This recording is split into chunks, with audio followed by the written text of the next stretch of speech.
ये शहर फैसलाबाद है और फैसलाबाद में ज्यादा से ज्यादा दर्जा हरारत 38 डिग्री सेंटीग्रेड और कम से कम 26 डिग्री सेंटीग्रेड रहेगा।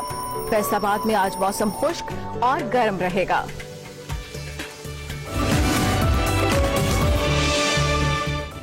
Welcome back. आप एक्सप्रेसो देख रहे हैं और हमारे प्रोग्राम के अंदर इसकी खूबी की है जो मुझे खुद भी कहने में अच्छा लगता है कि बहुत सारे ऐसे सेगमेंट्स हैं जो कि आपका दिन अच्छा कर देते हैं और काफ़ी हद तक आपका मिजाज भी तब्दील कर देते हैं, जो आप एक नॉर्मल शोज़ के अंदर आपको शायद देखने को नहीं मिलता। अच्छा जी, और अच्छे शोज की बात करें और अच्छे सेगमेंट्स की बात करें तो आज हमारा जो सेगमेंट है मेरा घर में, उसमें हमारी साथी एंकर अस्मा मिन्हाज हमें डॉक्टर यास्मीन राशिद से मुलाकात करवा रही है। कुछ कैंडिडेट से गुफ्तगू हो रही है तो आपको वहाँ लिए चलते हैं।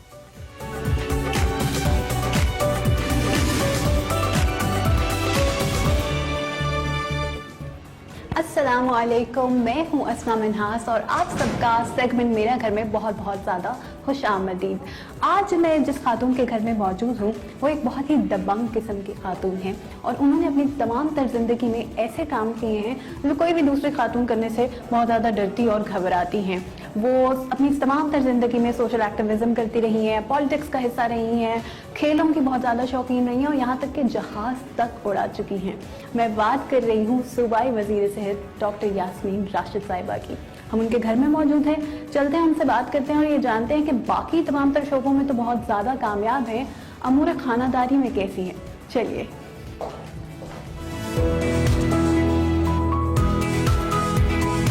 अस्सलाम वालेकुम मैम। अस्सलाम वालेकुम, कैसे हैं आप? बहुत शुक्रिया आपके वक्त का। प्लीज़ तशरीफ़ रखिए। डॉक्टर साहिबा, आप सोशल एक्टिविस्ट रही, पॉलिटिक्स में आई, डॉक्टर बनी, शादी के बाद तालीम मुकम्मल की, आपको खेलों का भी शौक रहा, कहाँ कहाँ तक नहीं चली गई। क्या कह के पुकारा जाए आपको? सुपर वुमन कहा जाए तो ठीक होगा? नहीं, मेरा ख्याल है ऐसी कोई सुपर वुमन तो नहीं हूँ मैं, लेकिन शायद इस सोच से ये ज़िंदगी जिए कि इस ज़िंदगी में एक ही दफ़ा आना है और अल्लाह ने जब इतनी अच्छा मौका दिया तो जो जो काम बंदा ज़िंदगी में कर सकता है वो कर दे। इसी शौक़ के लिए मुझे खेलने का भी बहुत शौक़ था, डॉक्टर बनने का भी शौक़ था, सियासत का भी शौक़ था। तो मैं तो अपने आप को बड़ा खुश नसीब समझती हूँ कि अल्लाह ने मुझे सब चीज़ों का मौका दिया। अच्छा, हमें पता लगा आपने फ्लाइंग भी की है कुछ अर्सा, ये भी शौक़ का ही हिस्सा था? असल में मुझे तो पायलट बनने का बहुत शौक़ था। मेरे वालिद साहब पायलट थे, पाकिस्तान एयरफोर्स में उनके फाउंडर मेंबर थे और उनको बचपन से मैं अपने माँ बाप दोनों को आइडलाइज करती थी। वालदा मेरी डॉक्टर थी और बहुत शौक़ था कि पायलट बनूं। अब्बा ने मेरे बहुत इंसिस्ट की कि नहीं तुम डॉक्टर बनो, it's a very good profession for women. उस वक्त जब पायलट्स इस तरह अभी तक आपको पता कि PIA वगैरह में भर्ती नहीं हो रहे थे, बल्कि जो पहली खवातीन पायलट्स हैं जिसमें आयशा मसूद वगैरह हैं, मेरे वालिद साहब की ट्रेंड हैं। अच्छा, तो इन्होंने मुझे ये कहा कि तुम डॉक्टर बन के तो फ्लाइंग शौक से कर लेना।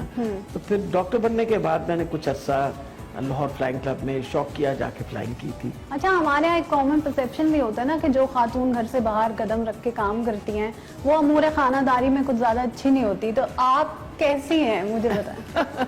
मेरा ख्याल लोगों का ख्याल बिल्कुल ठीक है। देखिए, जहाँ तक घर का ताल्लुक है, घर रखने का तो मुझे बहुत शौक है और मैंने बहुत हद तक बहुत ऑर्गेनाइज तरीके से अपने घर को संभाला। हाँ, ये तो हम देख रहे हैं और अभी दिखाएंगे भी ऑडियंस। और लेकिन जहाँ तक ताल्लुक है इसका खाना बनाने का, वो मैंने कभी खाना पकाना सीखा भी, मतलब आता खाना पकाना, लेकिन कभी मुझे मौका ही नहीं मिला कि लेकिन हमारे ज़राओं से पता चला है कि आप रोटी बहुत अच्छी बनाती हैं। एक ज़माने में मतलब चपाती वगैरह बना लेती हूँ, पराठा बना लेती हूँ, लेकिन इम्पोर्टेंट ये चीज़ है कि इसके अलावा मैं मतलब ऑमलेट बहुत अच्छा बना लेती हूँ। अच्छा डॉक्टर साहिबा, जब आप आई हैं इस वजारत में, उसके बाद आपने अपनी मेडिकल प्रैक्टिस जारी रखी?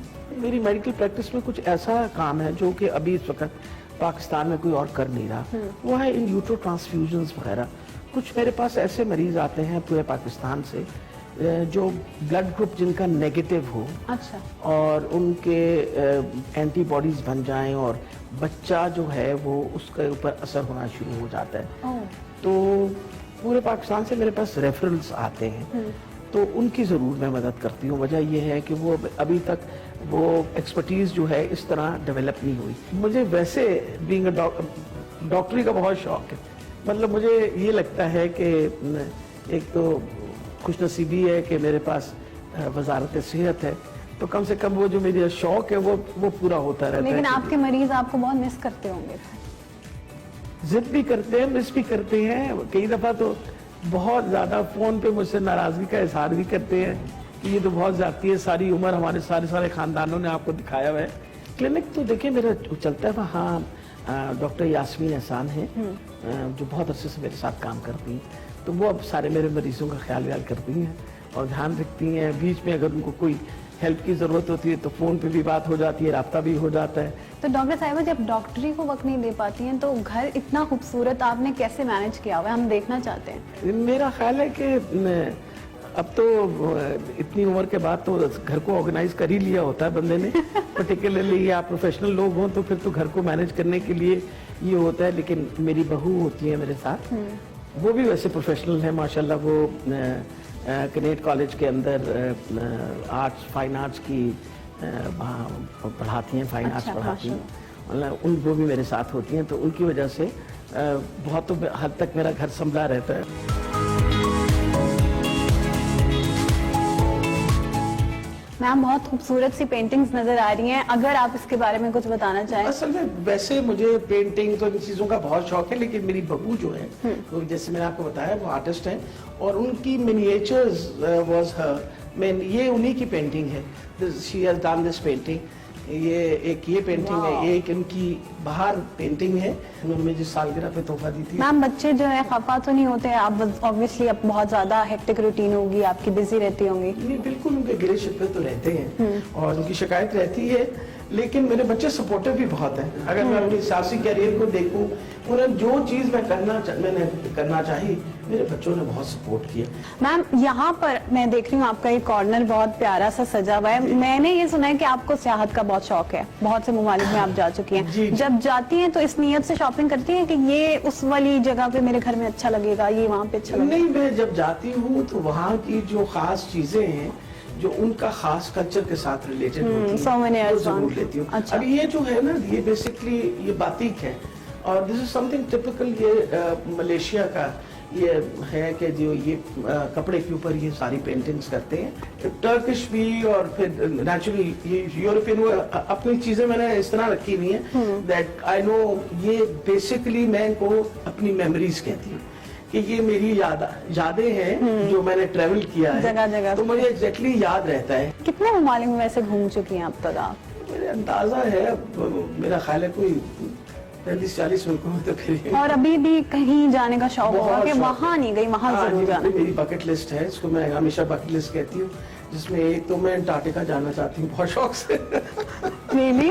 आपसे वैसे उम्मीद की जा सकती है, डॉक्टर यास्मीन राशिद साहिबा से ये उम्मीद की जा सकती है, क्योंकि मैंने सुना आप केटू तक गई नहीं है। जी, केटू के बेस कैंप पे 2001 में एक दफा मैं गई और 2004 में गई। So I consider to be one of the toughest tracks in the world, दुनिया की सबसे मुश्किल तरीन ट्रैक। मैम ये पेंटिंग्स मुझे ये पता नहीं, ये पेंटिंग्स लग तो नहीं रही। हाँ, ये पिक्चर जापान से मैं गई थी। जापान जाने का मुझे 1-2 दफा मौका मिला है, 2 दफा मैं जा चुकी हूँ जापान, और जापानीज कल्चर से तो मैं बहुत ज्यादा इम्प्रेस्ड है। जापान अगर मैं तहजीब में कहूँ तो इतना मुहज्जब मुल्क है।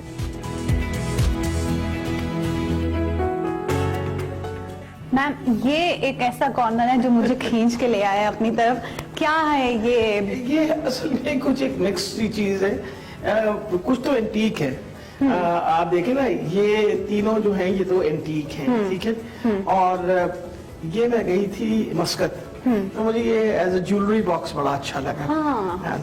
और ये बाकी चीजें निकनैक यहाँ, ये बेसिकली मैंने इंग्लैंड से उठाए थे, आउल्स है। और इसी तरीके से ये जो ये बनी हुई है प्लेट, ये भी वहां से मुझे मिली, तो मैं उठा लाई, वो एक सिल्वर कॉर्नर बन गया ना देखने के लिए। बट बेसिकली मिक्स अप चीजें हैं ये। मतलब ये सारी चीजें आपने एक साथ नहीं खरीदी? नहीं, नॉट एट ऑल, ये तो हमारा अपना तानीस का है। मैम घर का कोई ऐसा कोना है जहाँ पे ज्यादा वक्त गुजारती हैं और पीसफुल?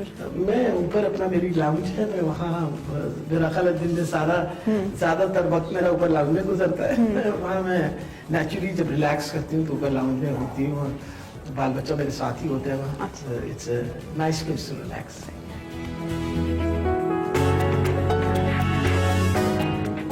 जी आइए, आइए ना प्लीज चाय। मैम अच्छा पकाने की तो आप इतनी शौकीन नहीं लगती है खाना पकाने, खाना खाने की हैं? बहुत शौकीन। आपको मेरी सेहत से अंदाजा नहीं हो रहा? नहीं, लेकिन हमें ये भी पता लगे, आप भी बता रही थी आप स्विमिंग भी करती हैं, इतना एक्टिव भी रहती हैं आप, इतना खाने नहीं, के मैं बाद। खाती भी तो उतना हूँ ना, अगर खाना कम कर दूं तो कम से कम वजन ही कम हो जाएगा। कोरोना से निपटे, क्या खूब निपटे, बहुत से ममालिक हमारी जो है मिसाल भी देते हैं पाकिस्तान की। कितनी मुश्किलात आई आप लोगों को और कितनी पजीराई मिली है उसके बाद? देखिए, मेरे लिए तो सबसे बड़ी पजीराई यही है कि अल्हम्दुलिल्लाह आज हम उस लहर पे खड़े हैं जहां हम फख्र से ये कह सकते हैं कि अल्हम्दुलिल्लाह हमने बहुत हद तक सिचुएशन को कंट्रोल कर लिया। इस पे खास मेहरबानी अल्लाह ताला की मेहरबानी।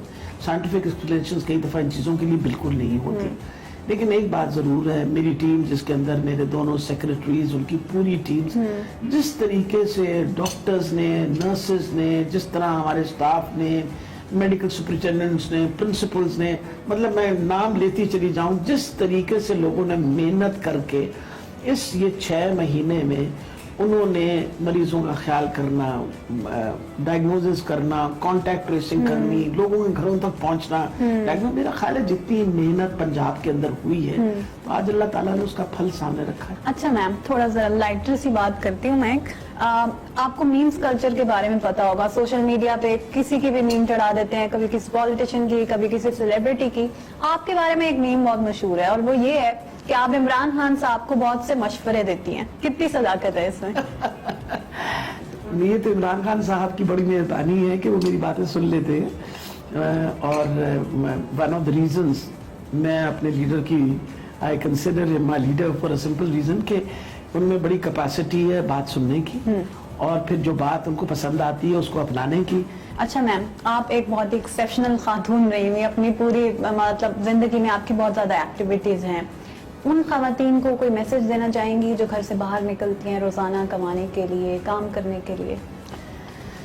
मैं तो उनको सलाम पेश करूंगी। वजह यह है कि खातून के ऊपर जिम्मेवारियां हमेशा दोहरी होती हैं, माँ भी होती है और घर वाले उम्मीद भी बहुत रखते हैं कि और घर के काम भी सारे संभाल लिए। मैं तो फ्रैंकली मैं तो सोचती हूँ कि हर बच्ची को मौका मिलना चाहिए। वो मुल्क ज़रूर तरक्की करते हैं जहाँ उनकी ख़वातीन जो हैं वो भी आपके शाना बशाना खड़े होके और आपकी डेवलपमेंट के काम में आपकी जो प्रोडक्टिविटी है मुल्क की उसके अंदर शामिल हो। मैम बहुत शुक्रिया, आपसे मिलकर बहुत ज्यादा खुशी हुई है और आप जैसी खवातीन को देखते, काम करते हुए देखते हमारे लिए हौसला बनता है। बहुत शुक्रिया आपका।